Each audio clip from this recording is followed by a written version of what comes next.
ሰላም ሰላም ውድ የዚህ ቻናል ተከታታዮች እንዴት ናችሁ? በያላችሁበት ሰላማችሁ ይብዛ። በዚህ ቻናል አማርኛ፣ እንግሊዘኛ፣ ሂሳብ እንዲሁም ሌሎች የትምህርት አይነቶች ከጀማሪ እስከ ከፍተኛ ድረስ እያስተማርን እንገኛለን። ቻናሉም አዲስ ስለሆነ ላይክ፣ ሼር፣ ሰብስክራይብ በማድረግ ቪዲዮውን እዩት። በኦንላይን መማር የምትፈልጉ ልጆች ካላችሁም ታች ላይ ስልክ አለ፣ በሱ ደውላችሁ መማር ትችላላችሁ ማለት ነው።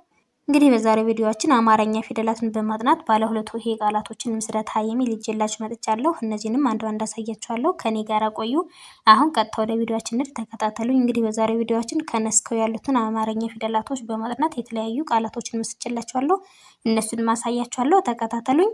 ነ ኑ ኒ ና ኔ ን ኖ። እንግዲህ እዚህ ጋር የምታዩቸው የነ ቤተሰቦች ናቸው ማለት ነው።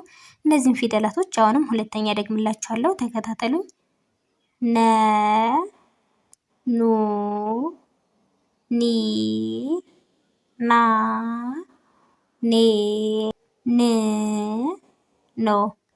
እንግዲህ እነዚህን ፊደላቶች ደግሞ የበለጠ እንዲገባችሁ ከመጨረሻው ወደ መጀመሪያው ቆጥርላችኋለሁ ማለት ነው።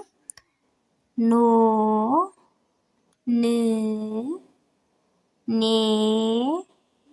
ና ኒ ኑ ነ። እንግዲህ እዚህ ጋር የምታያቸው የመን ቤተሰቦች ናቸው? የነ ቤተሰቦች ናቸው ማለት ነው። የነ ቤተሰቦች ናቸው ማለት ነው። ወደ ቀጣዩ ስንሄድ ደግሞ ከነ ቀጥሎ ኘ የምትባለዋን የአማርኛ ፊደል እናገኛታለን ማለት ነው። ስለዚህ እስኪ እሷን ደግሞ እናያት። ኘ ኙ ኚ ኛ ኜ ኚ ኞ። እደግመዋለሁ።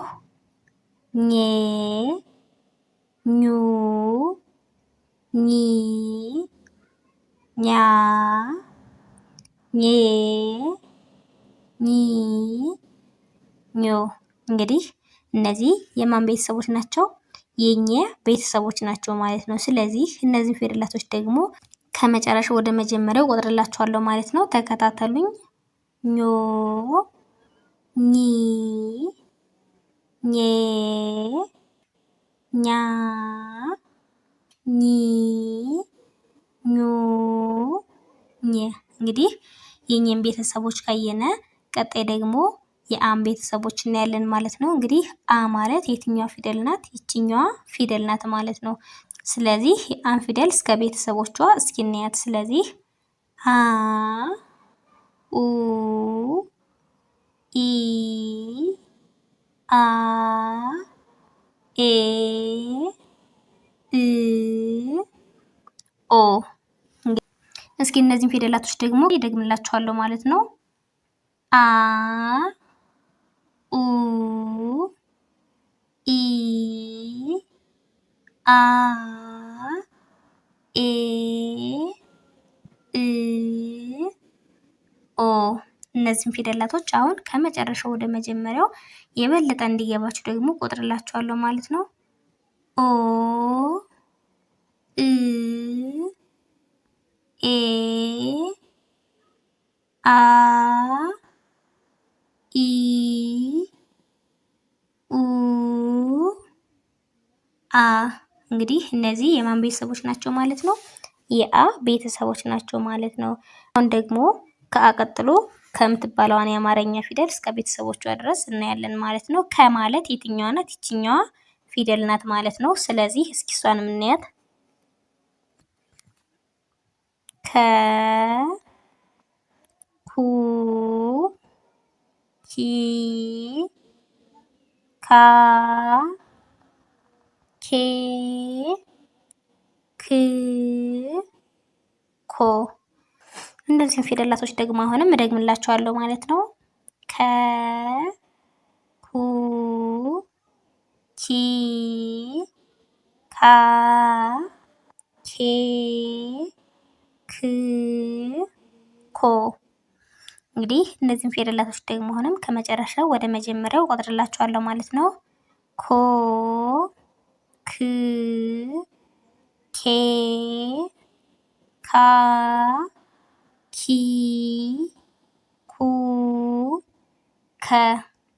እንግዲህ እነዚህ ፊደላቶች ካየነ ቀጣይ ደግሞ ከቀጥሎ ኸ የምትባለዋን የአማርኛ ፊደል እናያለን ማለት ነው። ኸ ማለት ደግሞ ይችኛዋ ፊደል ናት ማለት ነው። ስለዚህ እስከ ቤተሰቦቿ እስኪ እናያቸው።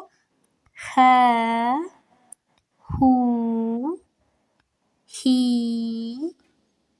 ሃ ሄ ህ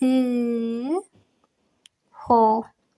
አሁንም እነዚህን ፊደላቶች ደግማቸዋለሁ ማለት ነው። ኸ ሁ ሂ ሃ ሄ ህ ሆ። አሁን ደግሞ ከመጨረሻ ወደ መጀመሪያው ቆጥራቸዋለሁ። ሆ ህ ሄ ሃ ሂ ሁ ኸ። አሁን ይህን ቤተሰቦች ካየን ቀጣይ ደግሞ ከሀ ቀጥሎ ወ የምትባለው የአማርኛ ፊደል ትገኛለች ማለት ነው። ስለዚህ የወን ቤተሰቦች እናያለን። ወ ው ዊ ዋ ዌ ው ወ። እነዚህን ፊደላቶችን በተመሳሳይ ደግምላቸዋለሁ ማለት ነው።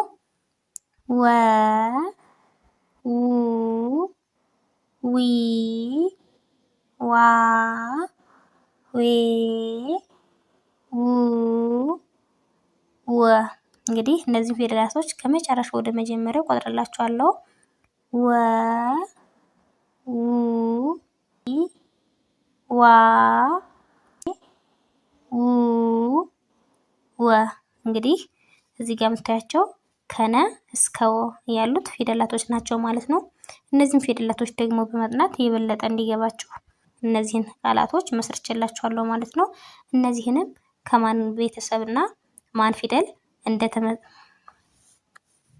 በማን ቤተሰብና በማን ፊደል ቃላቶችን እንደመሰረትኳቸው እናያለን ማለት ነው። ስለዚህ ተከታተሉኝ። አሁን መጀመሪያው ቃላት ላይ ስንሄድ ነው ይላል። እዚህ ጋር የምታዩት ይች ነ የነ ቤተሰብ ሆና የመጀመሪያዋ ድምጽ ወይም ደግሞ ይችኛዋ ፊደል ናት ማለት ነው። ው ደግሞ የወ ቤተሰብ ሆና የስንተኛዋ ናት ማለት ነው?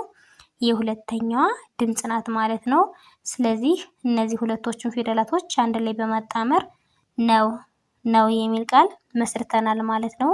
እዚህ ጋር በማን የመሰረትነ? በነ ቤተሰብ ነው ማለት ነው። ስለዚህ እነዚህን ካየነ እስኪ ወደ ቀጣዩ እንሂድ። ቀጣይ ደግሞ እኛ ይላል። እንግዲህ እዚህ ጋር ማለት የአ ቤተሰብ ስንተኛዋ ናት? የስድስተኛዋ ድምጽ ወይም ደግሞ ይችኛዋ ድምጽ ናት ማለት ነው። ስለዚህ ወደ ቀጣዩ ደግሞ ስንሄድ እኛ የኛ ቤተሰብ የአራተኛዋ ድምጽ ወይም ደግሞ ይችኛዋ ፊደል ናት ማለት ነው። ስለዚህ እነዚህን ሁለቶችን ፊደላቶች አንድ ላይ በማጣመር እኛ የሚል ቃል መስርተናል። እኛ የሚል ቃል መስርተናል ማለት ነው። እዚህ ጋር በማን የመሰረትነ? በእኛ ቤተሰብ ነው ማለት ነው። ስለዚህ እነዚህን ካየነ ወደ ቀጣዩ እንሄድ። ደግሞ ቀጣይ ስንሄድ አዎ ይላል። አዎ እንግዲህ እዚህ ጋር አ ቤተሰብ የመጀመሪያዋ ድምጽ ናት ወይም ደግሞ ይችኛዋ ናት ማለት ነው። ወ ደግሞ የወ ቤተሰብ የስንተኛዋ ናት? የሰባተኛዋ ድምጽ ናት ማለት ነው። የሰባተኛዋ ድምጽ ናት ማለት ነው። ስለዚህ በአንድ ላይ አዎ የሚል ቃል መስርተናል ማለት ነው። እዚህ ጋር ደግሞ በማን የመሰረትነ? በአ ቤተሰብ ነው ማለት ነው። በአ ቤተሰብ ነው ማለት ነው። ስለዚህ እነዚህን ካየነ ወደ ቀጣዩ ነን። ቀጣይ ደግሞ ኬክ ይላል። እንግዲህ እዚህ ጋር ኬ የከቤተሰብ የአምስተኛዋ ናት። ክ የከቤተሰብ የስድስተኛዋ ናት ማለት ነው። እነሱ ማለት የትኞቹ ናቸው? ኬ ማለት ይችኛዋና ክ ደግሞ ይችኛዋ ፊደል ነው ማለት ነው። ስለዚህ በአንድ ላይ ኬክ ሁሎችም እዚህ ጋር ምንድን ናቸው? የከ ቤተሰቦች ናቸው ማለት ነው። ስለዚህ ኬክ የሚል መስርተናል ማለት ነው። ስለዚህ አሁን በማን ያየነ? በከ ቤተሰብ ነው። ወደ ቀጣዩ እንሄዳለን ማለት ነው። ቀጣይ ደግሞ ሆኖ እንግዲህ እዚህ ጋር ሆ የሀ ቤተሰብ የሰባተኛዋ ፊደል ናት ወይም ደግሞ ይችኛዋ ፊደል ናት ማለት ነው። ኖ የነ ቤተሰብ ደግሞ የስንተኛዋ ናት? የሰባተኛዋ ናት ማለት ነው። ወይም ደግሞ ይችኛዋ ፊደል ናት ማለት ነው። እዚህ ጋር የምታያቸው ሁሎችም የሰባተኛ ድምጽ ያላቸው ፊደላቶች ናቸው ማለት ነው። ስለዚህ እነዚህን ሁለቶቹን አንድ ላይ በማጣመር ሆኖ የሚል ቃል መስርተናል ማለት ነው። ወደ ቀጣዩ ስንሄድ ደግሞ ዋና ዋና እንግዲህ እዚህ ጋር ዋ የወ ቤተሰብ የስንተኛዋ ናት ማለት ነው? የአራተኛዋ ድምፅ ናት ማለት ነው። የአራተኛዋ ድምፅ ናት። ና የነ ቤተሰብ የስንተኛዋ ናት? የአራተኛዋ ድምፅ ናት ማለት ነው። ስለዚህ እነዚህም በተመሳሳይ ሁሎችም የአራተኛ ድምጾች ናቸው ማለት ነው። ስለዚህ ሁለቶቹንም በአንድ ላይ በማጣመር ምን የሚል መስርተናል? ዋና የሚል ቃል መስርተናል ማለት ነው። ስለዚህ ከዚህ ጋር የምታዩቸው ቃላቶች በማን የተመሰረቱ ናቸው?